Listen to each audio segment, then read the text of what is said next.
Allez, suis-moi, aujourd'hui on va parler de sublimation. Sublimation, qu'est-ce que c'est? Techniquement, la sublimation, c'est du passage de l'état solide à l'état gazeux. L'état solide, c'est la feuille qu'on vous envoie. Et l'état gazeux, vous pressez avec de la chaleur, bien évidemment. Et ça s'incruste dans le tissu. La différence entre le DTF, entre tout ça et la sublimation, c'est qu'il n'y a pas de différence entre le tissu et le motif, design, bref, vous le dites comme vous voulez. Avec la chaleur d'une presse ou d'un fer à repasser, il va intégrer les mailles du tissu. Donc vous ne sentirez pas du tout de différence quand vous passez votre main ou quand, avec votre ongle, vous grattez légèrement. Une meilleure tenue dans le temps, bien évidemment, et des couleurs un petit peu plus vives. Voilà la différence entre DTF, flocage, thermocollant. Ça, c'est la première. La seconde différence, c'est simple, c'est que la sublimation va se faire sur un seul type de tissu, donc le 100% polyester ou au moins 75-80% de polyester. Sinon, ça fait quoi? Tout simplement, le design va s'effacer au fur et à mesure des machines et vous aurez un résultat beaucoup moins optimum que celui obtenu sur du 100% polyester par exemple. Mais si c'est ce que vous recherchez, ça fait un petit peu passé, un petit peu vieilli, et ben allez-y, moi c'est ce que j'ai fait sur un de mes sweats avec un champignon, je voulais faire un effet vieilli, donc c'est ce que ça a donné et ça me plaît énormément. Donc vous voyez, c'est possible aussi. Également, vous pouvez le faire sur pas mal de types de supports. Tout d'abord les mugs, ensuite les puzzles, les claquettes, les casquettes, les porte-clés et j'en passe. Enfin, vous tapez juste sur internet objets sublimables et vous en avez toute une liste qui se déroule. Voilà les particularités entre le DTF et la sublimation. Pour la sublimation, vous avez besoin de quoi? Soit de notre site internet, bien sûr, soit d'une imprimante à sublimation avec des encres à sublimation et du papier à sublimation. Ça, c'est la première partie. Deuxième partie, vous avez votre transfert, hop, et celui-ci, il faut le mettre sur un tissu. Donc, de quoi vous avez besoin? Vous avez besoin d'une presse ou alors d'un fer à repasser. Pour tout ce qui est mug, vous avez besoin d'une presse à mug ou bien d'un fer à repasser. Donc, ma fille m'a demandé de lui faire un t-shirt avec une licorne. Oui, elle adore les licornes, elle a 5 ans. Donc, du coup, c'est ce qu'on va lui faire et on va voir sur du tissu 100% polyester ce que ça donne. Ce qu'on va faire pour que vous puissiez voir la différence entre une presse, une Easy Press Mini et un fer à repasser, on va lui faire dans le dos la licorne en façon un petit peu dégradée pour que vous puissiez vous voir la différence de ce que ça fait. Alors, comme je l'ai indiqué sur le site, vous pouvez très bien le faire avec une presse ou un fer à repasser. Attention, le fer à repasser, il est pas mal sur tous les petits modèles. De la taille de votre fer à repasser, en gros. Il faut le mettre sur une puissance maximum pour que vous puissiez avoir le meilleur résultat et que la chauffe soit parfaite. Allez, je t'emmène avec moi, c'est parti! Et voilà, donc l'impression est faite. Maintenant, on va passer à la découpe. J'ai sorti 3 modèles parce que comme je vous l'ai dit juste avant, nous allons avoir avec la presse, la Easy Press Mini et le fer à repasser.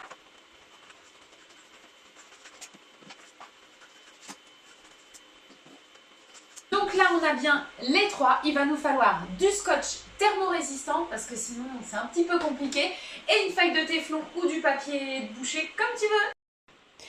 Et voilà, donc mon t-shirt est posé. Attention, toujours prévoir une deuxième feuille de téflon ou de papier de boucher pour mettre à l'intérieur de ton tissu pour pas que ça transfère aussi sur la partie que tu ne veux pas.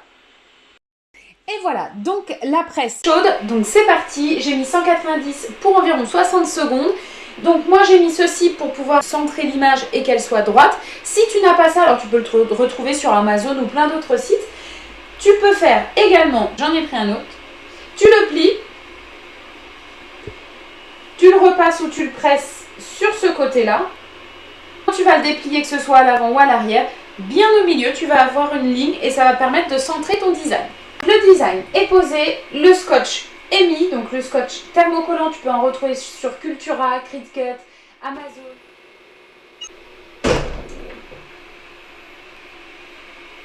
Pouvoir découvrir ensemble tout de suite ce que ça a donné la petite licorne écossaise. Donc je retire le papier téflon. Alors on fait attention parce que c'est quand même chaud.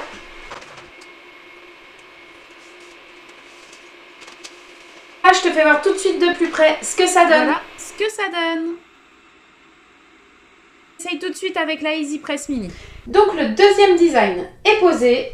La Easy Press Mini et bien chaude. On va mettre sur la 3e position, la plus haute, ce qui va permettre un meilleur transfert. Super important de presser de la même manière avec le même temps. Allez, go, c'est parti. Donc on met bien 1 minute. Hop, démarrer. Donc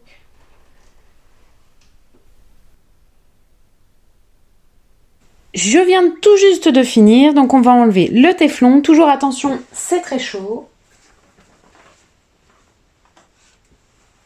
Et on va découvrir le résultat ensemble.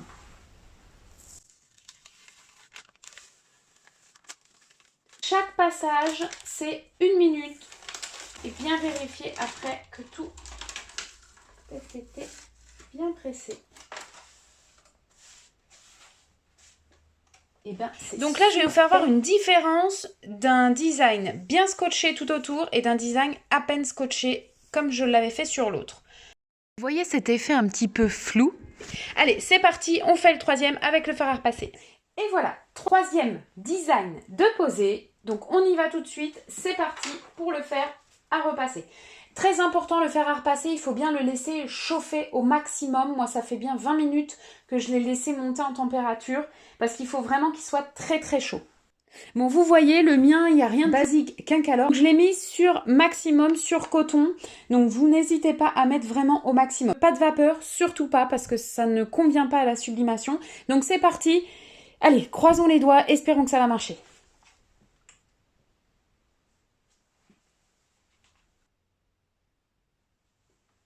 « 3 minutes.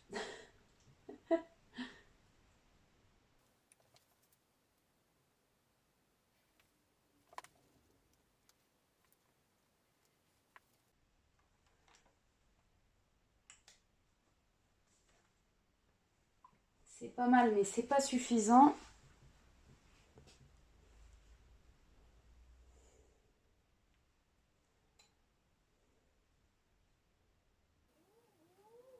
Donc bien appuyer dessus pour que il y ait une certaine pression. Donc là, je vérifie mon minuteur. Donc il me reste environ 40 secondes. Il faut essayer de le moins possible bouger votre fer à repasser.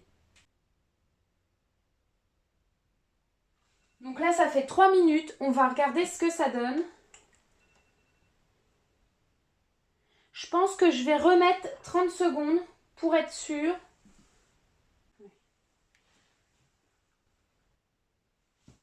Donc alors, voyons ce que ça donne. Pas trop mal. On peut le faire un coup, hop, comme ça.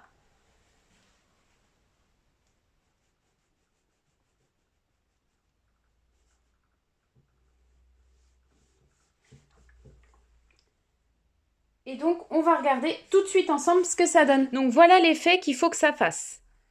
Voilà, il faut bien voir le dessin, hop, ressortir avant d'enlever le papier à sublimation. C'est super important. Sinon, vous aurez un résultat vraiment très, très passé.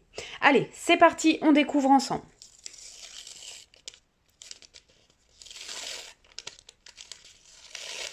Bon, je vous pose parce que c'est un petit peu compliqué de l'enlever avec le téléphone dans les mains. Vous voyez, hop, c'est vraiment pas mal du tout. Les pâtes, on aurait pu rester un petit peu plus longtemps, mais voilà, comme quoi on peut faire de la sublimation avec un fer à repasser. Donc je vous montre le premier avec la presse, la deuxième avec l'Easy Press. Vous voyez, où là tout était bien scotché, où on a bien pressé, la pression était forte, et donc du coup le transfert est juste magnifique.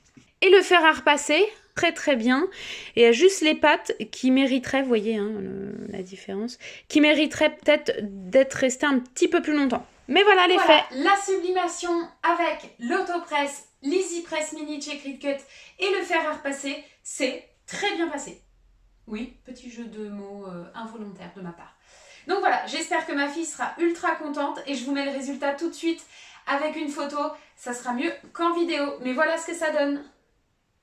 Hop. Je vous mets mets également les liens de tout ce que vous pouvez avoir besoin pour de la sublimation au moment du transfert. Donc le thermocollant, enfin le scotch thermocollant, les petites choses comme ça que vous pouvez retrouver également. L'Easy Press Mini de chez Cricut, vous pouvez en avoir des un petit peu moins chers sur la marque HTV Ronde que vous pouvez trouver sur Amazon ou AliExpress à environ une trentaine d'euros. Je vous mets tout ça en lien. N'hésitez pas à mettre des commentaires si vous avez des questions sur ce qu'on vient de voir. N'hésitez pas. Je mets également les liens de tout ce que vous pouvez avoir besoin pour de la sublimation au moment du transfert. À t'abonner à ma chaîne si tu as envie de voir un peu plus de vidéos sur la sublimation et le DTF. Ce qu'on fait dans notre boutique. Pas des questions, je serais ravie d'y répondre. N'hésite pas à t'abonner aussi sur nos réseaux sociaux, TikTok et Instagram. On y est très fortement présent et on essaye de mettre des vidéos un peu tous les jours.